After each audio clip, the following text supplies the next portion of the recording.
جی بات ہے، آپ کو یہ بات علم ہونا چاہیے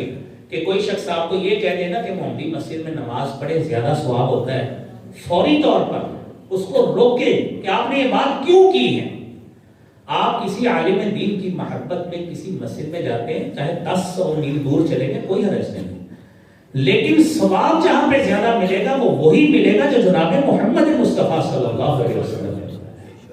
فرمایا، لا تشد الرحال الا الى 3 مساجد۔ اگر آپ ثواب کی نیت سے سفر کرتے ہیں کہ مجھے فلاں مسجد میں زیادہ ثواب ملے گا، تو روئے زمین پر 3 مساجد کے علاوہ کوئی مسجد نہیں۔ آپ نے فرمایا مسجد حرام ہے، جماعت سے نماز پڑھیں گے 1,00,000 نماز کا ثواب ملے گا۔ اور پھر دوسری مسجد نبوی ہے، فرمایا مسجد ہی ہاذا، میری یہ مسجد جس کو مسجد نبوی کہا جاتا ہے، وہاں پہ نماز پڑھیں گے 1,000 نماز کا ثواب ملے گا۔ اور تیسری مسجد اقصی ہے، سنن ابن ماجہ کی روایت کے مطابق وہاں پہ بھی 1,000 نماز کا ثواب ملے گا۔ ہم ایسے ہی چیزیں جوڑتے جائیں، فلاں کام کریں اتنا ثواب ملے گا، فلاں کام کر لیں اتنا ثواب ملے گا، دلیل کیا ہے؟ اسی اعتبار سے یہ ایک صلاۃ الرغائب کے نام سے ایک نماز ہے،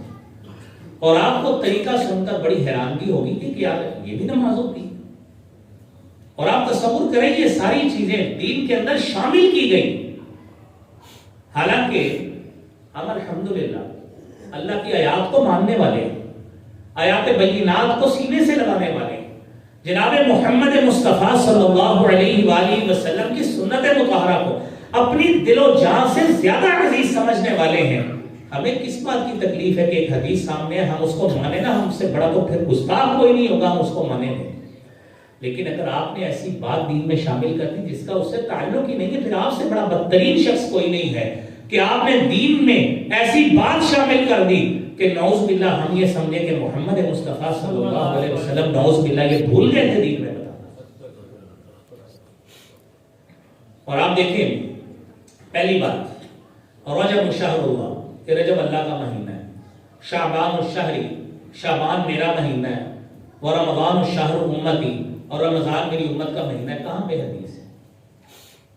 ذخیرہ حدیث میں کسی جگہ پہ بھی صحت سند کے ساتھ موجود ہی نہیں، لیکن یہ بات لوگوں میں معروف ہے اور ایسے ہی چل رہے ہیں۔ آپ ٹی وی پہ اسکالرز کو سنو گے، جو سوڈو قسم کے اسکالر ہوتے ہیں وہ بھی یہی باتیں بیان کرتے ہیں، اور جو چلتے پھرتے لوگ موبائلز پہ بلا ثبوت چیزیں بھیجی جاتے ہیں وہ بھی بھیجی جا رہے ہیں۔ آپ دیکھیے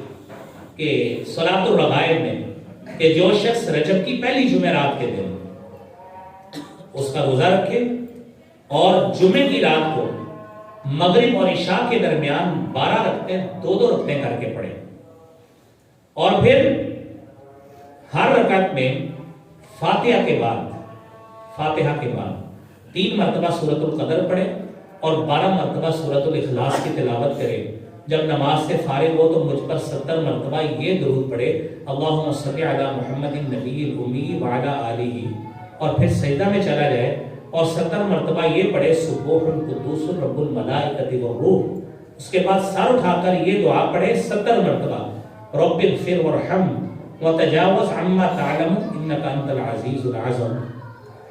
اب حیرانگی والی بات ہے، یہ تو طریقہ ہی ایسا ہے، ہمیں تو ابھی تک یاد ہی نہیں ہو رہا، میں نے تو آپ کو دیکھ کے سنایا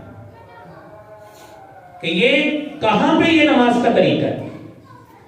جب آپ نے اس کو سنت کے ساتھ جوڑ دیا تو آپ سے بڑا بدترین شخص کوئی نہیں ہے کہ آپ نے اللہ کے رسول صلی اللہ علیہ وسلم پر نعوذ باللہ الزام دھرا ہے۔ اور صحیح مسلم کی مقدمہ میں امام مسلم ایک حدیث لے کے آئے ہیں کہ من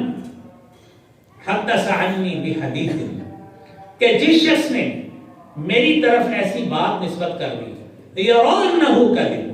اس کو پتا ہے کہ یہ جھوٹ ہے، فرمایا فہو احد من الکاذبین، وہ شخص جھوٹوں میں سے بڑا جھوٹا شخص ہے جس نے میری طرف یہ بات نسبت کر دی۔